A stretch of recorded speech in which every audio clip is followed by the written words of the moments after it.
오늘은 교회들이 어버이 주일로 지키는 날입니다.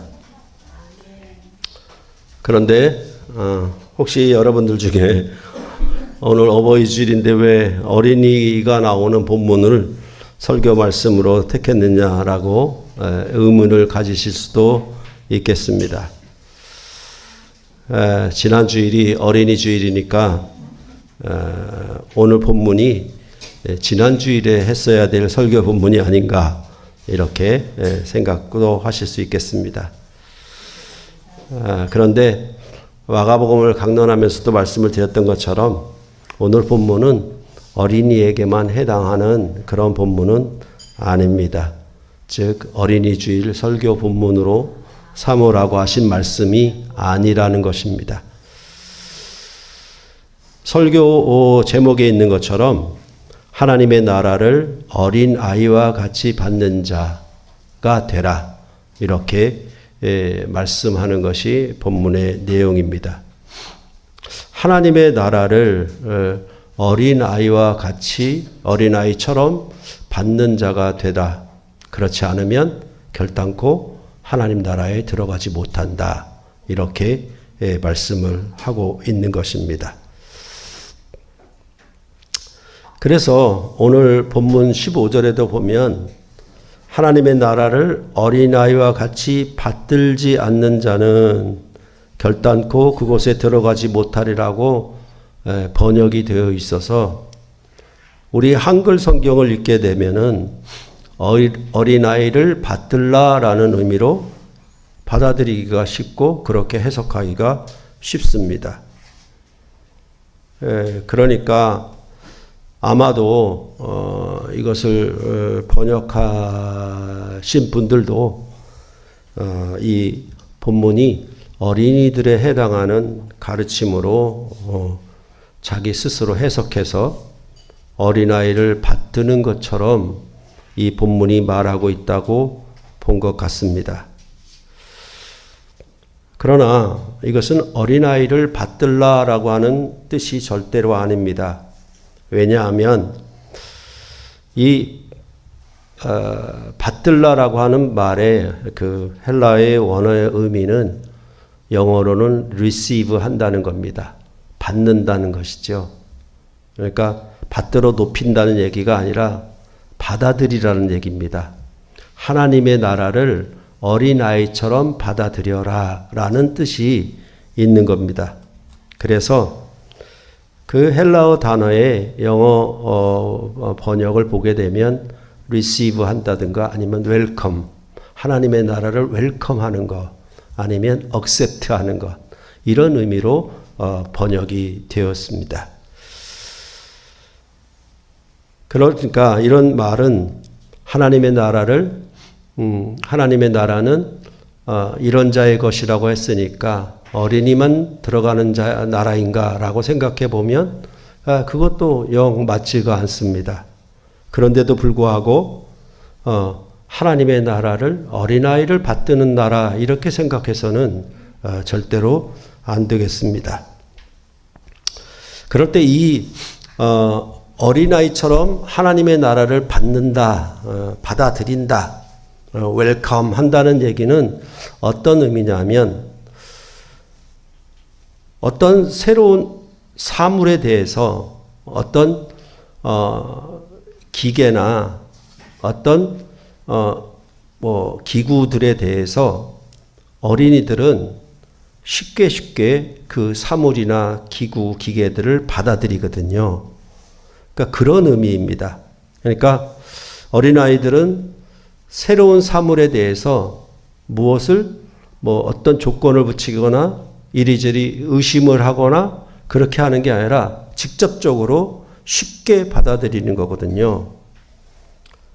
그러니까 상대적으로 말한다면 하나님의 나라를 세상 염려로 가득한 사람들은 어린아이처럼 받지를 못하죠.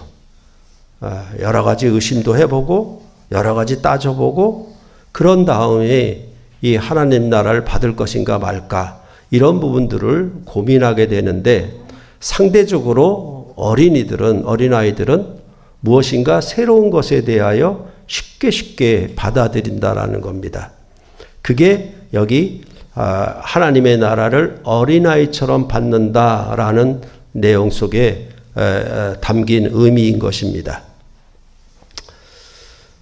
사실 어른들은 나이가 들어가면 들어갈수록 더욱 완고해지기 마련입니다. 그래서 제가 여러분께 이 마가복음 본문을 강론할 때 말씀드렸던 것처럼 어린아이들은 현재 우리가 사용하고 있는 이 스마트폰에 대해서 아니면 태블릿 PC에 대해서 쉽게 만지고 가지고 장난감처럼 놀지만은 어르신들은 이 핸드폰을 가지고 전화도 잘 못해요. 그러니까 차라리 유선으로 있는 게 나아. 근데 핸드폰을 아무리 이게 터치하는 걸로 사줘봤자 이게 더 힘들어요. 그래서 대표적으로 저희 어머니 같은 케이스가 그런데 도무지 이거 안 돼요. 안 돼서 뭐냐면 비데도 설치해드렸다가 도로 떼어다가 교회 화장실에서 설치를 해놨습니다. 이거 누르고 떼고 하는 거거든요. 그리고 또 뭐냐면 온수 매트를 침대 위에 사서 드렸는데 그것도 안 돼요. 이것도 또 껐다 켰다만 하면 되는 거거든요. 근데 안 돼요. 그래서 이거는 아무리 말씀드려도 안 되는 거구나. 이제 그렇게 여깁니다. 그런데 상대적으로 어린 아이들은 이런 것에 대해서 쉽게 이해하고 받아들이고 아주 현란할 정도로 잘 사용하는 것입니다. 그러니까 이 하나님의 나라를 어린아이처럼 받는다라고 하는 의미가 바로 그런 의미인데 이거를 어떤 의미 가운데 얘기하냐면 예수님의 새로운 가르침을 어린아이처럼 받아들이지를 못하고 있는 거죠. 그것에 대해서 오늘 본문은 말을 하고 있는 거예요. 그러니까 어린이 주일에 어린이에 관한 말씀을 해라. 그리고 어린아이를 받들라 이런 말이 아니고 예수님의 새로운 가르침인데 그 가르침을 어린이처럼 받아들여야 되는데 그렇지 않으면 하나님 나라에 들어갈 수 없다. 이렇게 말을 하고 있는 것입니다. 이러한 새로운 예수님의 가르침을 받아들이지 못하는 것에 대해서도 마가복음은 제자들이 이 말씀을 깨닫지 못하고 묻기도 두려워하더라 라는 말씀 속에 담겨져 있습니다. 그러니까 깨닫지 못하는 거예요. 알 수가 없어요. 이거를 받아들일 수가 없어요. 왜냐하면 원래 가지고 있었던 삶의 경험과 여러 가지 이해와 그리고 자기가 알고 있는 것들 때문에 이것들을 받아들일 수가 없는 거예요. 그렇게 말씀을 하고 있는 겁니다. 그래서 이 어린 아이처럼 받아들이지 못하는 것에 대하여 마가복음은 예수님이 떡으로 5,000명을 먹이고 또한 4,000명을 먹였는데도 불구하고 제자들은 알지를 못했어요. 깨닫지를 못했던 것이죠. 그게 뭐냐 하면 바로 어린아이처럼 하나님의 나라를 받아들이지 못하는 경우가 된다라고 말하는 것입니다. 그래서 예수님이 제자들에게 너희가 어찌 떡이 없으므로 수군거리느냐? 아직도 알지 못하며 깨닫지 못하느냐? 너희 마음이 둔하냐? 너희가 눈이 있어도 보지 못하며 귀가 있어도 듣지 못하느냐? 또 기억하지 못하느냐? 이렇게 똑같은 말씀을 저는 이렇게 폭풍처럼 쏟아내면서 책망하는 경우를 별로 본 적이 없어요. 그러니까 이거는 그만큼 뭐냐 하면 제자들이 굳어 있다라는 얘기죠. 굳어 있어서 아주 완고해서 이 예수님이 떡을 가지고 5,000명을 먹이고 떡을 가지고 4,000명을 먹이신 표적을 보고도 깨닫지를 못하는 거예요. 다시 말해서 예수님의 새로운 가르침을 받아들이지 못함에 대하여 예수님은 이처럼 제자들을 엄하게 반복적으로 책망을 하고 있는 것을 우리는 볼 수가 있었습니다. 제가 어렸을 적에 중학교나 이렇게 됐을 것 같아요. 보면은 부흥회를 열면은 교회에 부흥사들이 와서 놀라운 이야기를 하는 것을 들어본 적이 있습니다. 그 집안은 예수를 믿지 않는 집안인데 그 집안의 어린아이 혼자서 교회를 다니는 경우를 부흥사가 말하기 시작한 겁니다. 또한 그 집은 제사를 지내면서 그 제사상에 절을 해야 하는 것인데도 불구하고 이제 나는 예수를 믿으니까 어린아이가 그 제사상에 절하는 것을 거절하는 경우가 있었다라는 것입니다. 그러면 집안의 어른들로부터 조상도 모르는 후레자식이라는 비난을 듣게 되고 종아리를 맞거나 추운 겨울에는 밖으로 쫓겨나 밤새 떠는 경우가 있었다라고 부흥사는 소개를 했습니다. 주일날에 교회를 간다고 하면 부모님이 대문을 걸어 잠그거나 방에 가두는 경우도 있었다고 합니다. 특히 여학생의 경우는 교회에 나가지 못하게 하려고 머리카락을 흉하게 깎아버려 바깥 출입을 못하게 막아버리는 극단적인 사례도 종종 있었다라고 그렇게 말을 합니다. 이런 이야기를 부흥사로부터 들으면서 저는 그 어린 나이에 더구나 여자아이가 어떻게 저럴 수가 있었을까라는 그런 의문이 들고 그런 어린아이에 대해서 아주 대단하다고 느낀 적이 있었습니다. 그런데 그보다 더 놀라운 점은 그렇게 가정에서 부모들로부터 핍박을 심하게 받으면서도 그 어린 아이들이 밤마다 이불 속에서 가족의 구원을 위해 눈물로 기도했다는 것입니다. 그리고 매를 맞으면서도 집안일을 더 열심히 하거나 부모님을 더욱 순종하는 모습을 보여 결국 부모님의 마음을 돌리고 온 가족이 전도가 되는 일이 일어났다라고 그렇게 부흥사는 이야기를 했던 것입니다. 그러니까 만약 이 어린아이가 성인이라면 그런 부모나 가족으로부터의 핍박을 견딜 수 있거나 아니면 가출을 해서라도 신앙을 지킬 수가 있었을 것입니다.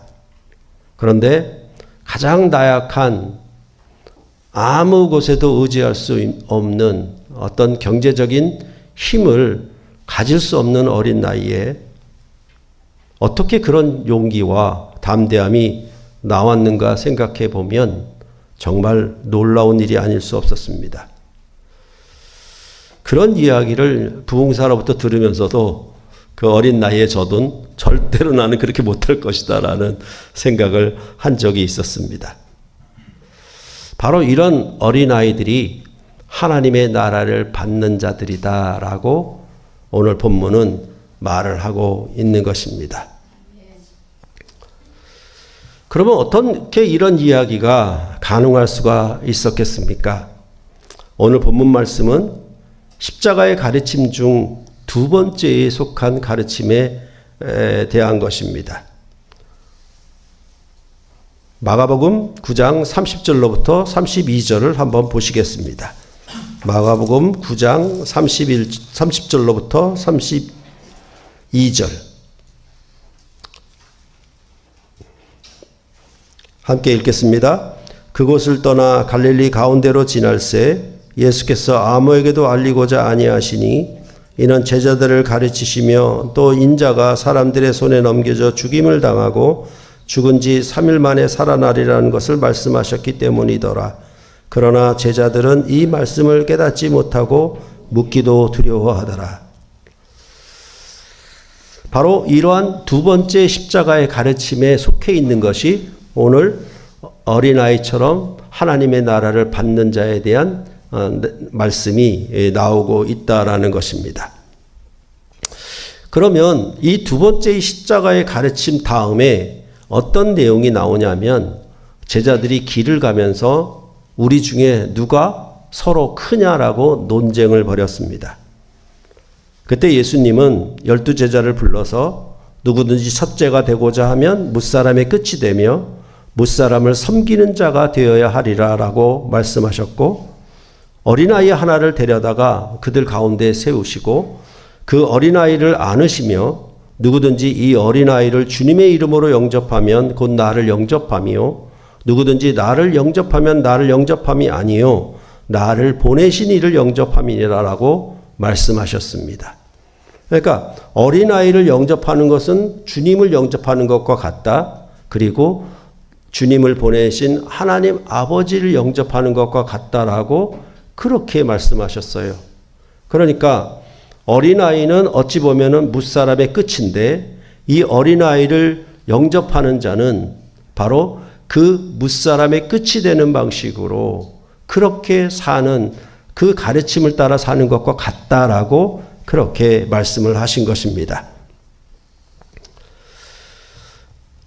바로 이러한 가르침을 따라 오늘 본문의 말씀이 나오고 있는 것입니다.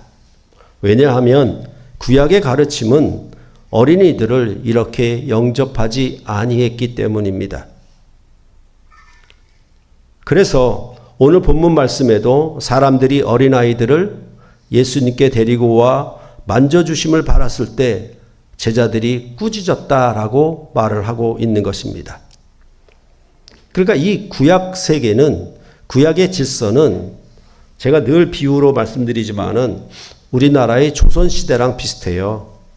그러니까 부모와 어린이가 있으면 어린아이를 낮게 여기는 것, 그런 방식으로 그 질서가 되어 있기 때문에 그 질서 가운데 낮은 자, 그를 영접하는 것에 대해서 예수님은 하나님 아버지를 영접하는 것이다 라고 말을 하고 있는 것입니다. 그래서 여러분께 말씀을 드렸던 것처럼 구약 시대에 이스라엘은 인구조사를 할 때 어린아이들은 그 수에 넣지를 않았습니다. 아예 없는 것처럼 여겼죠.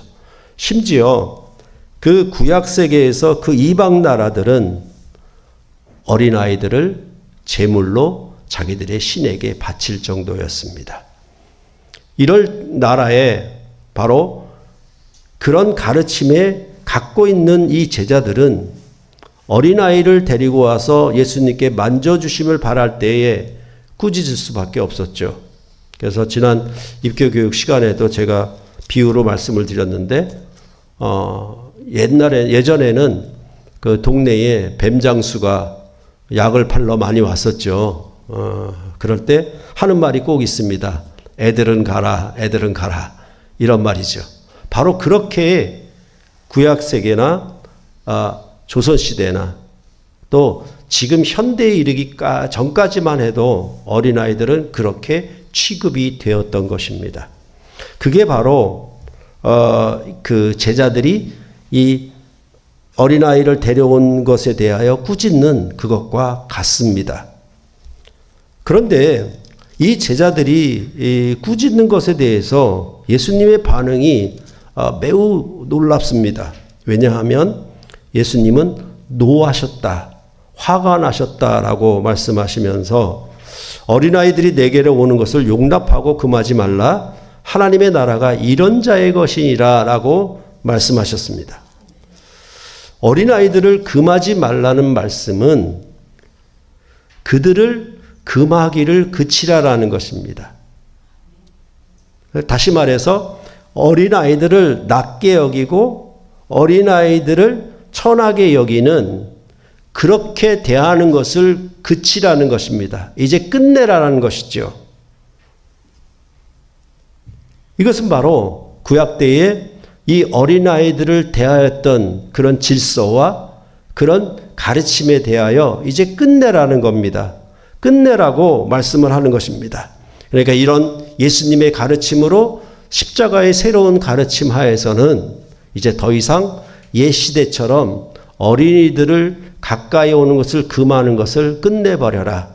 이렇게 말씀을 하는 것과 같다라는 것입니다. 그렇다고 하나님의 나라가 이런 자들의 것이라고 하신 말씀은 어린아이를 지금처럼 또 거꾸로 극도로 높이는 그런 의미가 절대 아닙니다. 사실 구약 때도 부모가 자녀들을 축복하는 모습들이 많이 나오고 있습니다. 이것은 어디까지나 무사람의 첫째가 되는 것인가 무사람의 끝이 되는가를 설명하는 것 가운데 나온 말씀인 것을 우리가 잊지 말아야만 하는 것입니다. 이것은 또한 주님께서 나는 의인을 부르러 왔고 죄인을 부르러 오지 않았다라는 말씀과도 똑같은 말씀인 것입니다. 무엇인가라고 하면 우리는 이 세상에서 땅에서 난 자들은 항상 무엇이 익숙하냐면 무사람의 첫째가 되는 것에 대해서는 누구나 거부감이 없이 쉽게 어린아이처럼 받을 수가 있습니다. 그런데 무사람의 끝이 되는 것에 대하여 이것은 어린아이처럼 쉽게 받아들일 수 없습니다. 그러니까 좀 생각을 해보면 뭐냐 하면 이런 방송 같은 데도 보면은 이렇게 뭐 사주팔자를 보거나 그 다음에 무슨 점을 치거나 그 다음에 또 뭐 불교에 가서 아버지 돌아가신 아버지를 거기 뭐라 그러죠? 하여튼 바치거나 이런 부분에 대해서는 참 그 거부감들이 별로 없는 것 같아요. 그렇죠? 한국 사람들도 별로 거부감이 없는 것 같아요. 그런데 유독 뭐냐 하면 교회에서 하는 거는 거부감이 커요. 이상하게도. 근데 우리가 정말 굳어진 거는 뭐냐 하면 우리가 사는 모든 삶의 질서에서 이 땅에서 육신의 관계에서 경험하고 아는 것은 어찌하든지 무사람의 첫째가 되는 가르침에 대해서는 너무나 익숙하고 잘 받아들일 수 있으나 무사람의 끝이 되는 어린아이를 주님을 영접하는 것처럼 하나님 아버지를 영접하는 것처럼 생각하는 것은 거의 없다라는 의미가 되고 있다라는 것입니다. 그러니까 예수님은 이 어린아이들을 안으셨을 뿐만 아니라 그들 위에 안수하시고 또 축복하셨다라고 말씀하고 있습니다. 그러니까 이게 굉장히 확장되어 있는 거예요. 예수의 만져주심을 바라고 데리고 왔는데 마지막에 예수님이 하신 행동은 그를 안을 뿐만 아니라 그를 안수하시고 축복하셨다까지 얘기하는 겁니다. 그러니까 이것은 굉장한 영접이라고 할 수 있을까요? 어린아이를 받아들이는 것이 그렇게 여기서 말씀을 하고 있는 것입니다. 그래서 처음보다 이 마지막은 오늘 본문의 마지막은 굉장히 높게 절정으로 발전되게 나와 있는 모습을 나타내고 있는 것입니다. 그러니까 다시 말해서 어린아이들을 금하였던 옛 시대보다 오히려 도리어 이 어린아이를 안고 안수하고 축복했다라는 방식으로 그렇게 더 크게 나타나는 방식으로 오늘 본문은 말을 하고 있는 것입니다. 이렇게 예수님이 행동을 보이신 것은 왜 이런 가르침을 하셨느냐는 것은 그냥 예수님이 어린이를 좋아하니까 어린아이를 사랑하니까 그것이 아니고 이것은 선지자들로 말미암아 미리 새 출애굽을 통해서 이루실 하나님 나라의 새로운 가르침으로 예언되었기 때문에 그렇습니다. 예레미야서를 보겠습니다. 예레미야서 31장.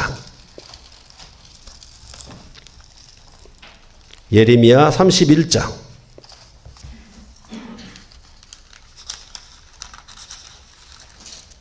31절로 34절입니다. 매우 유명한 말씀이니까 여러분들이 꼭 자주 보시기를 바랍니다. 31절부터 34절 한 절씩 또 교대로 읽겠습니다. 여호와의 말씀이니라. 보라, 날이 이르리니 내가 이스라엘 집과 유다 집에 새 언약을 맺으리라.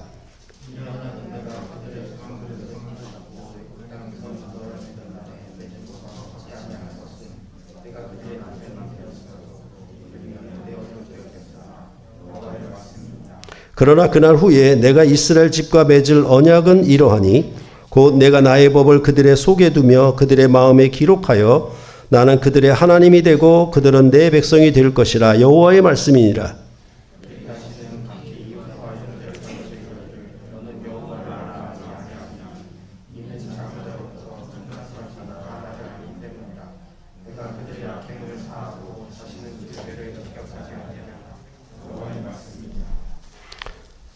여기 예레미야의 예언 가운데 이제 애굽에서 나와서 맺은 옛 언약이 아니라 이제 그것과 같지 아니한 새 언약을 주실 것이다. 그 언약은 이제 돌판에 새긴 법으로 주시는 것이 아니라 너희 속에 마음에 기록한 법으로 주실 것이다 라고 말씀하고, 그렇게 언약 관계를 맺으면 나는 너희 하나님이 되고 너희는 나의 백성이 되는 관계가 맺어진다 라고 얘기를 하고 있습니다. 그런데 이렇게 마음으로 마음판에 새기신 새로운 언약이 임하게 되면 어떤 결과가 이루어지냐라고 하면은 여기 말하는 것처럼 작은 자로부터 큰 자까지 다 나를 알기 때문이라 라고 말씀을 하고 있는 것입니다. 다시 말해서 구약의 모세의 영이 임하면은 특별한 사람들에게만 임하였고 모든 자들에게 임하지 않았습니다. 그런데 이제 이 새 언약 관계는 어떻게 임하냐면 작은 자로부터 큰 자까지 다 나를 아는, 여기 안다라고 하는 말은 늘 언약적으로 교제하고 사귐은 마치 부부가 서로를 아는 것과 같은 단어라고 여러분께 말씀을 드렸던 것입니다. 그러면 이런 관계가 이렇게 작은 자로부터 큰 자까지 알게 되는 것은 어떻게 그렇게 되었느냐라고 얘기를 할 때 뭐냐 하면 내가 그들의 악행을 사하고 다시는 그 죄를 기억하지 아니하리라 라고 말씀하고 있는 것입니다.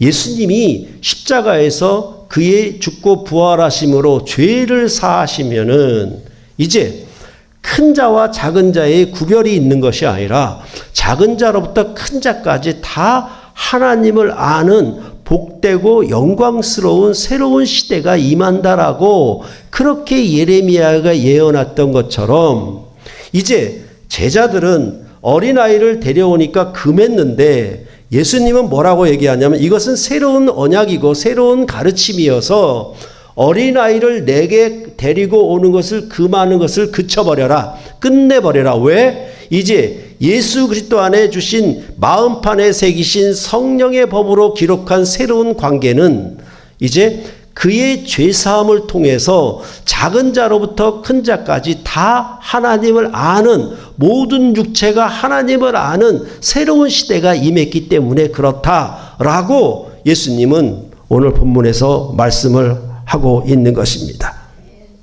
이것은 오순절에 성령이 임했을 때에도 베드로 사도는 이렇게 말을 합니다. 하나님이 말씀하시기를 말세에 내가 내 영을 모든 육체에 부어주리니 너희의 자녀들은 예언할 것이요. 이건 말도 안 되는 얘기예요. 구약 때에는. 그러니까 모세의 영이 임한 선지자들만 예언을 할 수 있지 절대로 너희의 자녀들이 예언할지를 못했던 것입니다. 그런 의미에서 이 어린아이들은 거기에 참여도 할 수 없었고 알 수도 없었고 깨달을 수도 없었는데 이제 오순절에 성령이 임한 결과가 뭐냐 하면 너희의 자녀들은 예언할 것이요 라고 말씀을 하고 있는 것입니다. 너희의 젊은이들은 환상을 보고 너희의 늙은이들은 꿈을 꾸리라 라고 말씀을 해서 남녀노소 모든 육체가 이 새 언약의 가르침을 받아들일 수 있도록 성령이 임하는 것이라고 말씀을 하고 있는 것입니다. 그렇기 때문에 이제 만약에 제자들이 어린아이를 데려오는 것을 금한다라고 하는 것은 뭐냐 하면 예수님의 십자가의 가르침, 새 언약의 가르침을 정면으로 거역하는 것이기 때문에 예수님은 화를 내시는 것입니다. 화를 내시고 그들을 향하여 심하게 말씀하는 것입니다. 아주 격렬함이 거기에 나타나 있는 것입니다. 이런 것은 어린아이를 주님께로 오는 것을 금하였던 것은 마치 이방인을 하나님의 성전에 들어오기를 금하였던 것과 같습니다. 그렇기 때문에 예수님은 이 십자가의 가르침은 죄인을 부르러 왔다라고 말씀하셨고, 그리고 이전에 금하였던 그런 관계나 질서를 새롭게 하는 것임을 분명히 나타내고 있는 것입니다.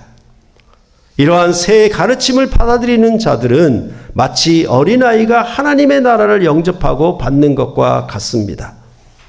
그러니까 앞서 말씀드렸던 것처럼 부흥사가 말했던 그 어린아이들은 한국 교회에 성령이 임함으로 나타난 결과예요. 그게. 그러니까 이게 놀랍고 기이하고 정말 어찌 그럴 수가 있는가라고 생각할 수도 있겠지만은, 그것은 사실은 그런 분들이, 그런 어린아이들이 교회를 간다는 이유로 엄청난 핍박을 받으면서도 그것을 두려워하지 않고 이겨내고 도리어 가족을 구원하는 놀라운 일들이 일어났던 것은 뭐냐 하면 예수의 죄사함의 효과요, 그리고 성령이 임한 결과물이었다, 열매물이었다라고 그렇게 부흥사는 말하고 있는 것과 같습니다. 다시 말해서 어린아이처럼 하나님의 나라를 받는 자들이 일어난 것입니다. 그것이 교회 안에, 한국 교회 안에 일어났던 성령의 역사였다라고 말할 수가 있는 것입니다. 그래서 이러한 새 가르침을 받아들이는 자들은 마치 어린아이가 하나님의 나라를 영접하고 받는 것과 같습니다. 예수님의 십자가의 사역으로 악행을 사하고 그 죄를 다시 기억지 아니하는 죄사함의 역사가 일어났기 때문에 그렇습니다. 그 일로 말미암아 성령의 가르침이 임하였기 때문에 나타난 결과인 것입니다. 그럴 때에 이 십자가의 가르침에 있어서, 두 번째 가르침에 있어서 최고의 절정은 뭐냐 하면 바로 부자와 베드로를 비교한 일입니다. 무사람의 첫째가 된다라고 하는 구약의 가르침은 부자가 되는 겁니다. 그것에 대해서는 세상 사람들은, 이 땅에 속한 사람들은 누구나 다 그것을 원하고 그것을 바라보고 그것을 추구하고 찾아가는 일에 대해서 별로 반감이 생겨나지 않을 것입니다. 부자가 되는 일에 있어서 모세의 율법을 어려서부터 다 지켜서 부자가 된 그 사실에 대해서 누구나 절대로 어떤 거부감도 없었을 것입니다. 그런데 예수님은 낙타가 바느길을 통과하는 것이 부자가 하나님 나라에 들어가는 것보다 더 쉽다라고 말씀을 하셨습니다. 그 말은 뭐냐 하면 모세의 율법을 가르치고 그것을 받아들이는 것은 결국은 예수의 복음을 부인하고 거절하는 것이 되기 때문에 그랬고, 바로 이 부자는 예수님이 너는 모든 것을 가난한 자를 위하여 다 주고 나를 따르라고 했을 때 그는 슬픈 기색을 하고 돌아갔다라고 말하지만, 그 슬픈 기색은 격분했다는 의미입니다. 붕괴했다라는 것입니다. 그러니까 일반적으로 세상 사람들이 바라고 있는 그런 모습이나 목표나 이 모세의 가르침은 거의 같은 거예요. 그렇기 때문에 육신의 가르침이라고 얘기를 하고 있는 것이고, 이제 그리스도 안에서 그 육신을 쫓아 살아가는 모든 것들을 죄하시고 사하시고 끝내셔서 이제 영의 가르침으로 사는 새로운 가르침이 임했는데, 그것은 바로 무사람의 첫째가 되는 것이 아니라 무사람의 끝이 되는 것이라고, 그렇게 해서 하나님의 나라는 섬기는 자가 되어야 한다라고 그렇게 말씀을 하고 있는 것입니다. 이런 가르침이 어디 그렇게 쉽게 들어올 수가 있겠습니까? 그렇죠? 그러니까 앞서 말씀드렸던 것처럼 연세가 들면 들수록 이 세상의 경험과 삶에 익숙하고 많은 것을 알고 있기 때문에 사실은 굳을 대로 굳어 있을 수밖에 없어서 그것을 바꾸려고 하거나 고치려고 하는 것은 어리석다라고 말할 정도가 되는 것입니다. 그런데 그런 굳음과 완고함까지라도 이제 예수님이 그 죄를 사하시면 마치 어린아이처럼 부드러운 마음이 되어서 이 새로운 가르침을 받아들이게 되는 거예요. 그런 일들을 오늘 이것을 통해서 말씀을 하고 있는 것입니다. 그렇기 때문에 그 부자와 대조해서 베드로는 모든 것을 버리고 주를 따랐다라고, 부자는 따르지 못했는데 베드로는 따랐다라고 말씀을 하고, 그렇게 그가 모든 것을 버렸다라고 하는 것은 주님과 복음을 위하여 집이나 형제나 자매나 어머니나 아버지나 자식이나 전토를 벌인 자는 내세의 영생을 받지 못할 자가 없다고 말씀하시고, 그러니까 이러한 얘기들은 전부 뭐냐 하면 땅의 영광과 땅의 질서를 따르지 않는 것, 그것이 하늘나라를 찾는 것, 산상수훈에서 배웠던 것처럼 땅의 보물을 쌓지 않고 하늘의 보물을 쌓는 새로운 삶이 이 베드로에게 나타났다라고 말을 하고 있는 것입니다. 그래서 베드로는 이 새로운 가르침, 여기서 말하는 것처럼 집이 있고 전토가 있지만은 형제나 자매나 어머니나 아버지나 자식, 이렇게 얘기할 때 이 혈육 관계가, 육신적인 가족 질서가 얼마나 우리를 이 땅에 매이게 하는지에 대해서 강조하면서 말을 하고 있는 것입니다. 그러니까 우리가 이 육신의 혈연 관계를 중요시하고 육신의 가족 혈통을 중시하고 그것들을 위하여 사는 것에 대해서 세상 사람들은 뭐라 하지 않습니다. 절대로. 그런데 뭐냐 하면 나보다, 내 가족보다 하나님을, 주님을 더 섬긴다라고 하면 거역하게 되어 있고 꾸짖게 되어 있는 것입니다. 책망하게 되어 있는 것입니다. 왜 그러냐면 그들이 알고 그들이 경험하고 그들이 옳다고 여기는 것과 다르기 때문에 반발이, 거역함이 일어날 수밖에 없다라고 말씀을 하고 있는 것입니다. 그래서 말씀을 드렸던 것처럼 보통 상담가들은 어른에 대해서, 어르신에 대해서 상담하게 되면 그냥 좋으신 대로 내버려 둬라, 뭘 고치려고 하지 말아라, 이렇게 상담을 하는 것입니다. 그러나 죄 사함의 역사가 일어나게 되면, 예수의 십자가 사역이 일어나게 되면 이제 어린이든지 어른이든지 누구든지 어린아이처럼 하나님의 나라를 받는 자들이 나오게 되는 것입니다. 그게 새로운 가르침이고 새로운 역사라고 그렇게 성경은 말씀하고 있는 것입니다. 예수님의 악행을 사하고 그가 그 죄를 다시 기억하지 아니하는 그런 역사를 통하여 이제 교회에게 부으신 성령은 이제 뭇사람의 첫째가 되고 하자는 그 가르침을 쉽게 버리고 이제 뭇사람의 끝이 되는 가르침을 받아들이는, 그리하여 하나님 나라에 들어가는 새로운 삶이 그들 안에 일어난다라고 말씀을 하고 있는 것입니다. 그렇기 때문에 누구든지 크고자 하는 자는 너희를 섬기는 자가 되고 누구든지 으뜸이 되고자 하는 자는 모든 사람의 종이 되는 가르침에 대하여 그것을 웰컴하고 억셉트 할 수 있는 자들은 무엇이뇨? 바로 성령이 임한 자들이라고.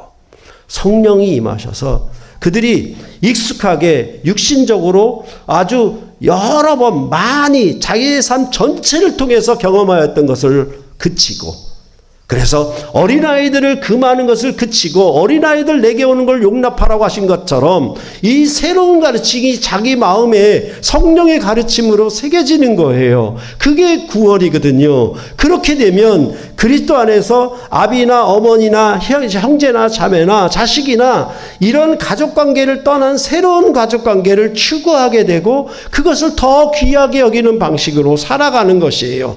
단순히 우리의 구원을 이곳에서 저곳으로 가는 공간적인 이동이 아니라 뭐라고 얘기하냐면 우리의 가족 질서를 바꾸는 것이고 우리의 삶의 질서를, 우리의 삶의 목표를 바꾸는 것이라고 말씀을 하고 있는 것입니다. 그것이 바로 베드로가 모든 것을 버리고 주를 따랐나이다 라고 하는 고백 속에서 나타나고 있다라고 하는 사실입니다.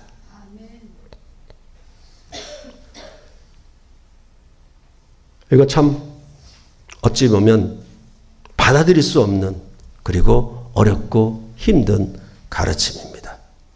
그렇기 때문에 우리는 큰 자와 작은 자를 차별하게 했고 어른과 어린이들을 차별하게 했던 그 질서를 끝내고 이제 그리스도 안에서 새로운 가르침으로 어린아이 하나를 주님처럼 하나님 아버지처럼 영접하면 받아들이는 그런 새로운 삶이 우리 안에 일어난 것처럼 뭐냐 하면 이전에 우리가 이런 사람은 안 돼. 저런 사람은 저래서 안 돼. 나는 이래서 싫고 저래서 싫고라고 했던 모든 금을 그었던 것들, 우리의 모든 인간관계에서 금을 그었던 것들, 그것에 대해서 지극히 당연하게 여기고 그것에 대해서 그렇지 않게 행동하면은 그것을 꾸짖던 그런 삶의 질서를 이제 예수의 제사하심으로 말미암아 우리 가운데 그런 시대를 끝내고 새로운 삶의 시대가 예수 그리스도 안에 임한 것이에요.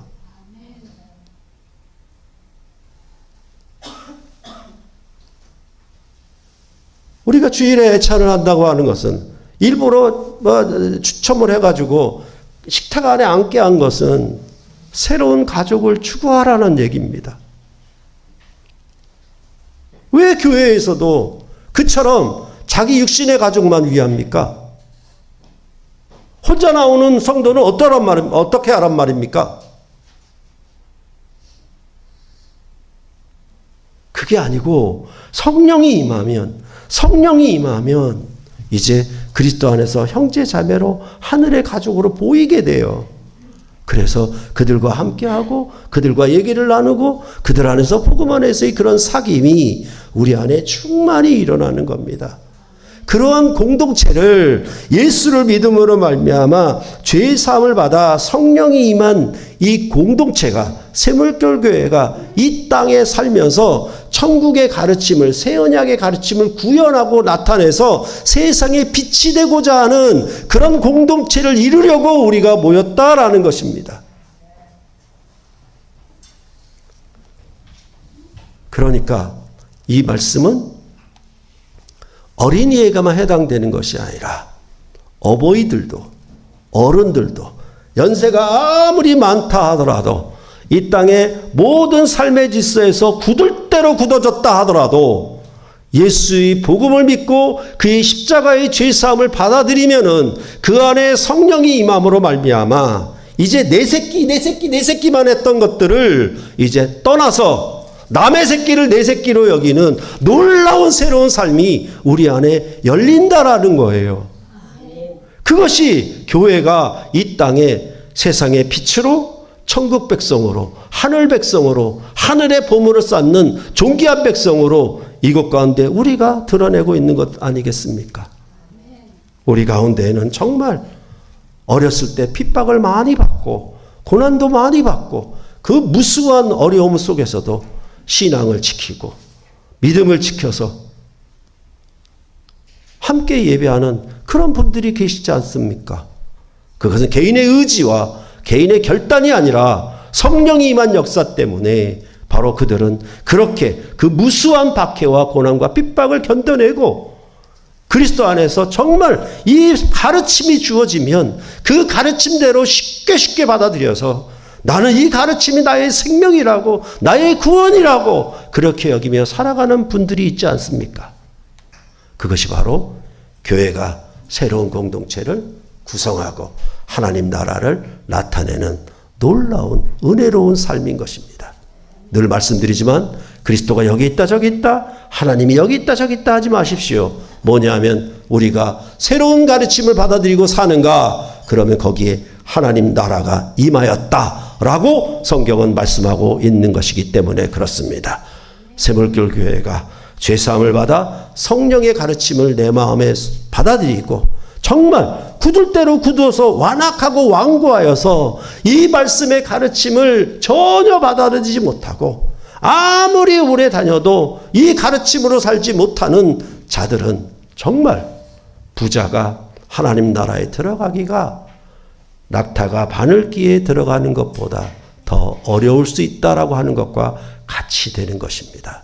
그런 부분들을 늘 생각하셔서 교회가 잘 안 되시더라도 주일만큼은 남의 가족과 어울리시고 얘기 나누시고 교제하시고 사귀셔서 주일 예배하러 올 때 무슨 말을 할까 준비하고 오셔서 그렇게 한마음 한뜻으로 새로운 하늘 가족을 이루는 공동체를 여러분의 믿음 안에서 이루어 나가기를 간절히 소원합니다.